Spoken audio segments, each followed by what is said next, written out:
Hello, hello les amis poissons, ascendant poisson, signe martien en poisson. Bienvenue pour cette guidance professionnelle et vie quotidienne du mois de mars 2024.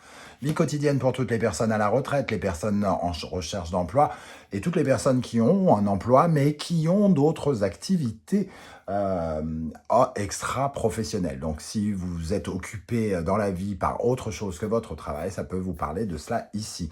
J'ai parlé des énergies de Mars, mais bien évidemment, les énergies sont fluides. Elles peuvent parler à certains d'entre vous dès à présent, parler à d'autres en mars et parler encore à d'autres en avril. Donc, n'hésitez pas à revenir sur ce tirage si toutefois il ne vous parlait pas dès aujourd'hui. Et je vous encourage, comme d'habitude, à regarder la vidéo de votre signe ascendant et de votre signe martien. Dernière chose, je vous rappelle que c'est un tirage général qui ne peut pas parler à tout le monde de la même façon. Prenez bien ces messages avec beaucoup de discernement, uniquement ce qui vibre avec ce que vous vivez. N'hésitez pas à adapter mon vocabulaire à votre situation. Je vous encourage à liker, à partager, à vous abonner, à commenter surtout, car j'ai plein d'interrogations sur les tirages professionnels.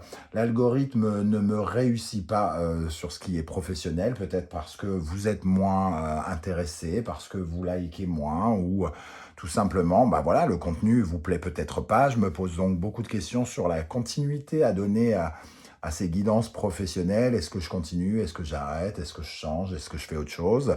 Je ne sais pas. J'ai un peu besoin de votre point de vue. Ça m'intéresse en tout cas de savoir ce que vous en pensez. Voilà, donc n'hésitez pas à commenter et à liker pour m'encourager.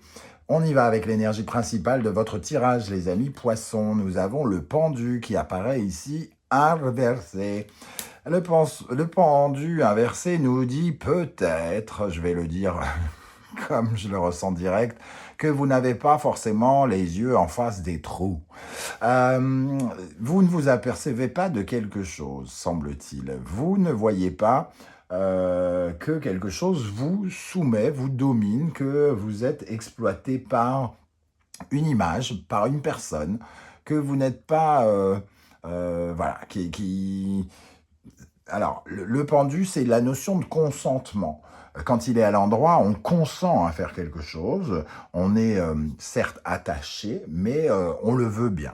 Parce qu'on a un regard qui se porte sur les choses en se disant, bon, je le fais, mais c'est pour mon bien. C'est parce que ça va m'emmener quelque part. Ici, le pendu inversé nous parle plutôt de ne pas consentir à faire quelque chose.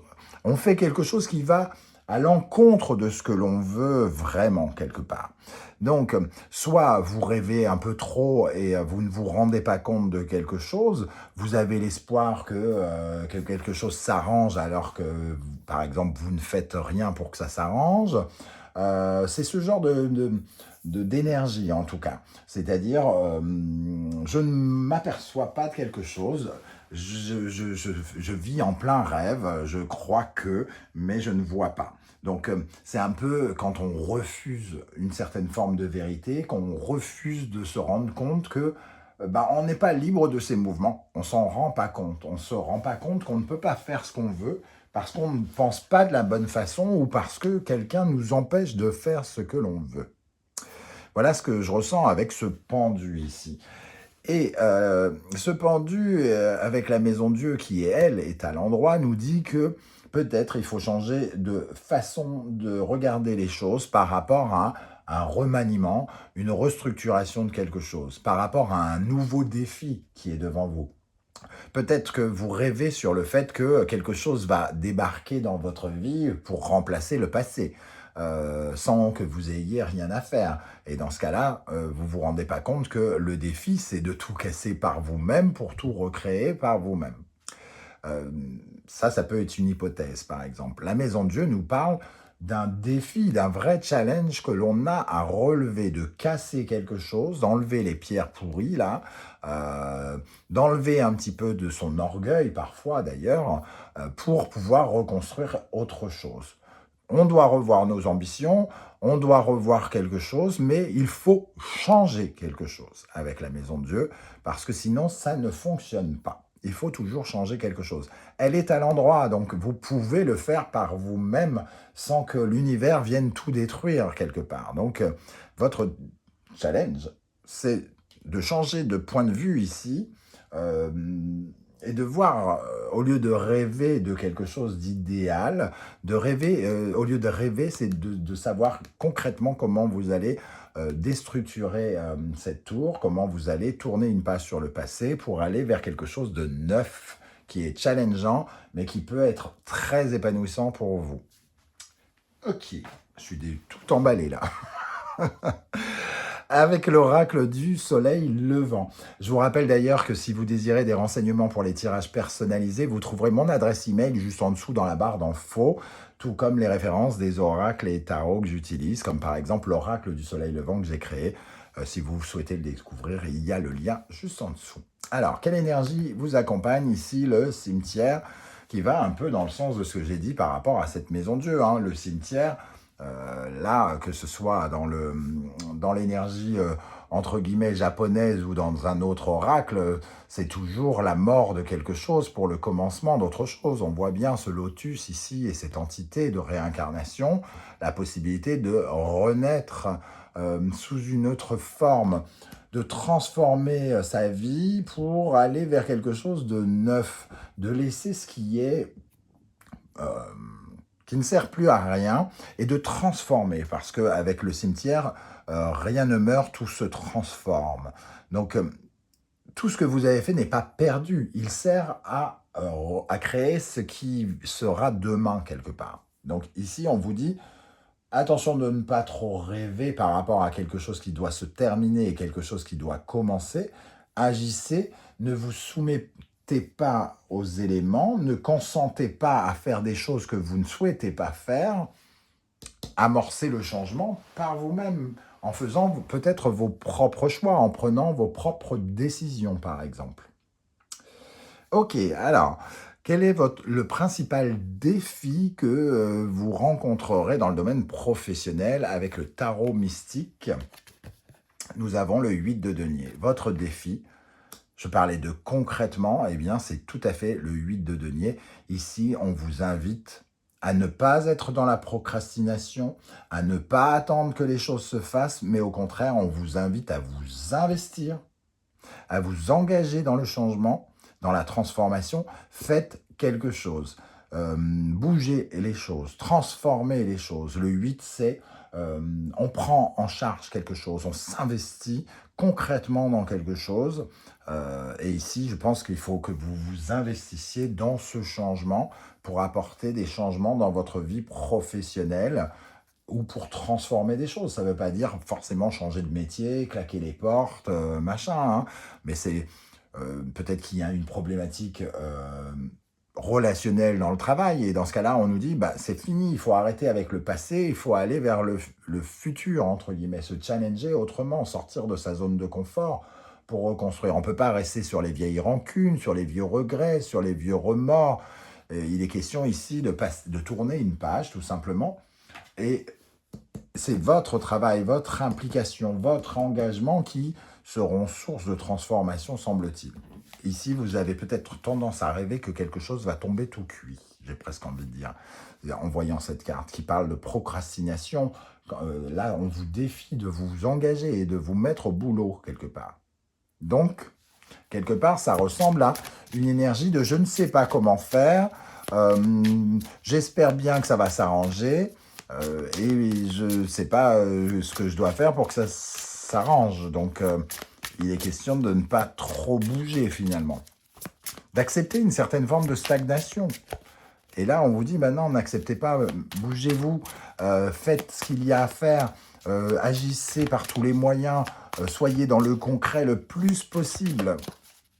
Je fais ci, je fais ça, je travaille par-ci, je travaille par-là, je veux du changement, donc je m'applique à faire énormément de choses. Ok, on va continuer à déployer ce tirage. Je vous rappelle que vous trouvez tous les liens des guidances que j'ai effectuées pour le signe du poisson dans la barre d'infos en dessous. Quelle est la bonne surprise qui vous attend en mars? La guidance sentimentale de mars, la guidance générale où on découvre toutes les énergies qui circulent autour de vous actuellement. Et également, quels sont les messages que vos guides cherchent à vous transmettre.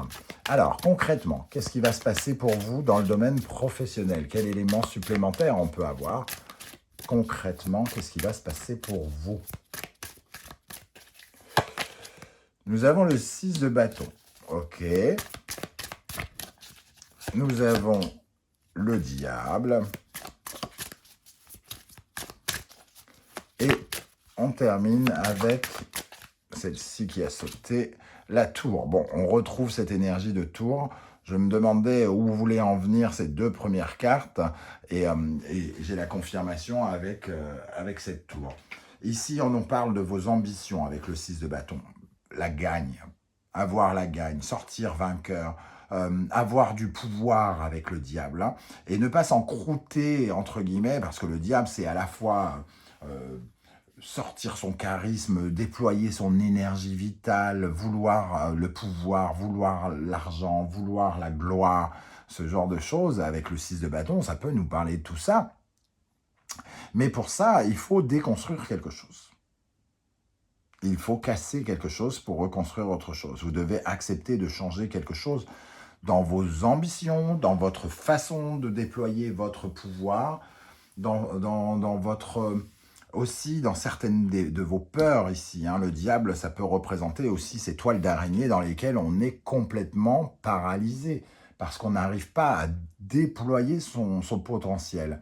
On est figé dans la toile d'araignée qui représente dans ce cas-là le diable, c'est-à-dire nos plus grandes frayeurs, ce qui nous domine, ce qui nous écrase, nous soumet un petit peu comme ce pendu qui se laisse, entre guillemets, pendre par les circonstances de sa vie. Donc ici, il est question, si on veut vaincre, ici, il y a quelque chose à transformer. Si on veut du pouvoir, si on veut de l'argent, si on veut attirer des résultats, quelque part, il y a quelque chose ici à détruire. Et avec le dos de deck, le 7 de bâton, on nous dit qu'il faut défendre son bout de gras, défendre sa peau, défendre ses principes, défendre ses valeurs au travers des choix qui sont les vôtres. Hein. Je vais en rajouter. Alors, le soleil, c'est ouvrir les yeux, encore une fois. Ici, on parlait d'un peu d'utopie, de rêve, de rêver les yeux ouverts, quelque chose comme ça. Qu'est-ce qu'on a sur la tour? Je vais en rajouter une sur la tour ici pour les poissons dans le domaine professionnel, pour les poissons, ascendant poisson, signe martien en poisson sur la tour. Le 3 de denier, il y a quelque chose à changer dans notre façon de collaborer, dans notre façon de construire nos projets. Ce n'est pas uniquement collaborer, c'est aussi le fait de mettre briques, d'empiler les briques hein, pour construire un mur quelque part. Comment dire, d'enchaîner quelque part les actions qui permettent de fabriquer le bâtiment de la tour ici. Donc c'est peut-être aussi, on vous demande peut-être d'agir ici en mettant brique après brique de quelque chose, en commençant à élaborer quelque chose, plutôt qu'en étant en position de j'attends, je vois comment ça se passe ou ce genre d'énergie. Je ne sais pas pourquoi je suis excité comme ça. Allez, on regarde avec le tarot des passages. Quelle est l'énergie qui va particulièrement vous aider, les poissons, au mois de mars dans le domaine professionnel? Les poissons, ascendant poisson, Mars en poisson. Quelle est l'énergie qui va particulièrement aider les poissons avec ce pendu inversé, ce cimetière? Le 3 de bâton. Ici, on vous parle de visualiser, d'être dans la visualisation, regarder l'horizon lointain ici et avoir envie de l'atteindre quelque part. Hein. C'est vraiment ça, se visualiser de l'autre côté. Ne restez pas d'un côté de la rive à ne pas chercher à savoir où vous serez, entre guillemets, demain ici. Il est question d'ouvrir son esprit pour se visualiser au loin et avoir un but, un objectif plus précis, ou alors se focaliser sur ce but précis, hein, quelque part.